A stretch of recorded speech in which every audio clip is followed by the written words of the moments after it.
అందరికీ నమస్కారం అండి. ఈరోజు మనం మునిపల్లి లక్ష్మీ రమణ కుమారి గారు రచించిన పతివ్రత అనే ఓ చక్కటి కథను విందాం. ఇక కథలోకి వెళ్దాం.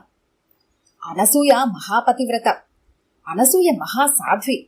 అలాంటి భర్తతో అనసూయ కాబట్టి నెట్టుకొస్తోంది సంసారం. అతనెలాంటివాడైనా పల్లెత్తు మాట అనదు చూడండి. మనం చెప్పినా నమ్మదు. పైగా మా వారు బంగారం లాంటివారు. మా కాపురం చూసి గిట్టిన వాళ్ళు ఏదో అంటారు, అవన్నీ నేను నమ్మను అని తోసి పారేస్తుంది. ఎలాగైనా చాలా అణకువ, సహనం కలగసుమండి. ఇవన్నీ లోకులు అనసూయ గురించి చెప్పే కబుర్లు. ఆమంటే అందరికీ చాలా మంచి అభిప్రాయం ఉంది. నిజంగా అనసూయ సహనం, సర్దుకొనిపోయే గుణం చెప్పుకోతగ్గవి. వాటిని ఎవరూ కాదనలేరు. మరి అనసూయ భర్తని అంతా అలా ఎందుకంటున్నారు అంటే మీరు దురభిప్రాయపడవచ్చు. అతను తాగుబోతో, వ్యభిచారో, లేక పేకాటలోనో గుర్ర పందాల్లోనో డబ్బు తగలేస్తాడేమోనని మీరు అనుకోవచ్చు. కానీ అలా అనుకుంటే మీరు పొరపాటు పడినట్టే. అనసూయ భర్త రాజారావు తాగుబోతు కాదు, వ్యభిచారి కాదు, పేకాట ఆడడు, గుర్ర పందాల జోలికే పోడు.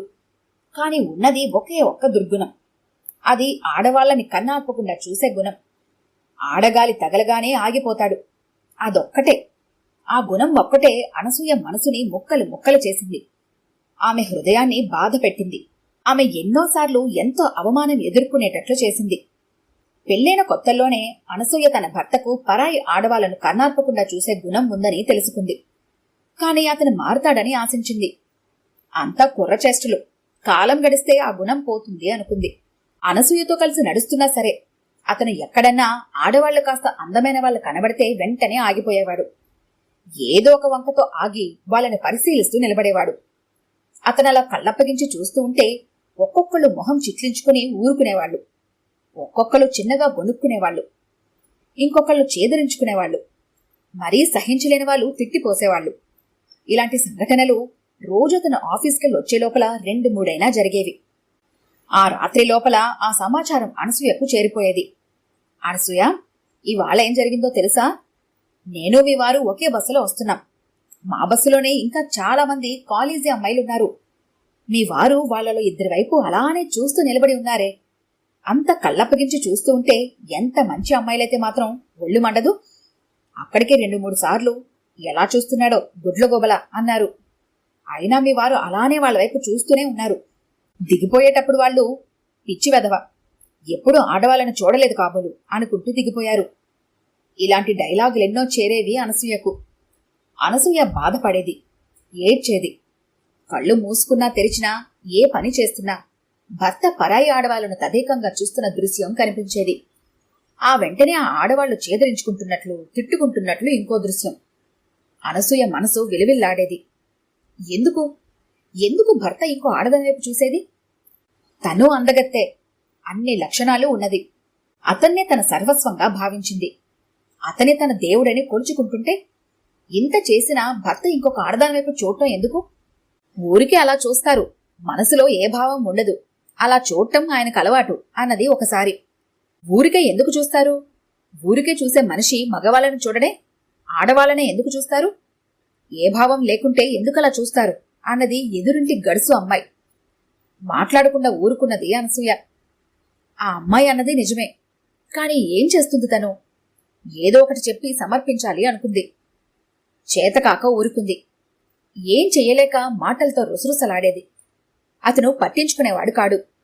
తనకు భర్తకున్న ఈ చెడ్డలవాటు తెలిసిపోయిందని అనసూయ ఎక్కడా బయటపడేది కాదు. ఏ విషయమైనా ఎదుటి మనిషికి తెలిసిపోతుందేమోననే భయం ఉంటేనే బెరుకుగా ఉండేది. ఒకసారి తెలిసిపోయాక ఇక భయం ఉండదు. అందుకే తనకు తన భర్త సంగతి ఏమీ తెలియనట్లు అతని ముందు నటించేది. ఊళ్ళో అతని సంగతి తెలిసిన వాళ్ళు ఎక్కువ గౌరవం ఇవ్వరు. వెటకారాలు, వెక్కిరింపులు మామూలే. అతను మాత్రం అనేవి లెక్క చేయకుండా ఉండేవాడు. తన అలవాటు ఏమాత్రం మార్చుకోలేదు. ఒకసారి ఇద్దరూ కలిసి బస్సులో ఎక్కడికో వెళ్తున్నారు.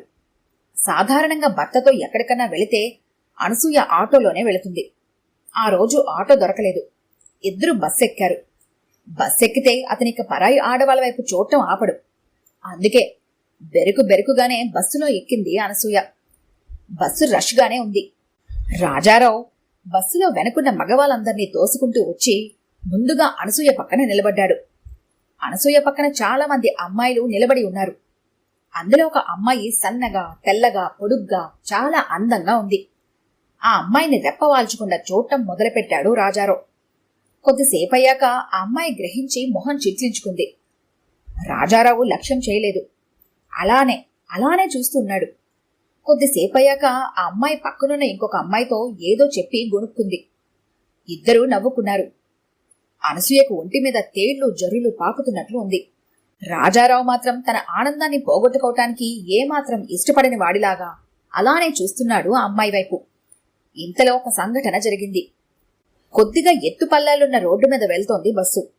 ఒక గుంట మీద నుంచి వెళ్తున్నప్పుడు చిన్న జర్క్ మాదిరిగా అయింది. ఇంతలో ఇంకేదో వాహనాన్ని తప్పించుకునేందుకు బ్రేక్ వేశాడు డ్రైవర్. ఆ అమ్మాయినే ఆనందంతో చూస్తూ ఇహలోకాన్ని మర్చిపోయి ఉన్న రాజారావు ఆ సడన్ బ్రేక్ కి తూలి నిలదొక్కుకోలేక ఆ అమ్మాయి మీద పడ్డాడు విధివశాత్తు. ఆ అమ్మాయి చేదరించుకొని దులపరించుకొని అతన్ని తోసేసింది. ఇంతలో వెనక నించిన వాళ్లలోంచి ఒక భారీ విగ్రహం వచ్చి రాజారావు కాలర్ పట్టుకుంది. రాజారావు బిత్తరపోయాడు. ఏంటి ఏంటి అన్నాడు. ఏమిటి, నువ్వు మా చెల్లెల్ని అలానే చూస్తూ నిలబడ్డం నేను గమనిస్తూనే ఉన్నాను. ఈడియట్, బ్రేక్ నెపంతో మీద పడతావా? అతను రాజారావు చెంపలు వాయించాడు. అనసూయ కలగజేసుకుని సర్ది చెప్పబోయినా లాభం లేకపోయింది. ఆ భారీ వ్యక్తి అనసూయను కూడా చేదరించుకున్నాడు.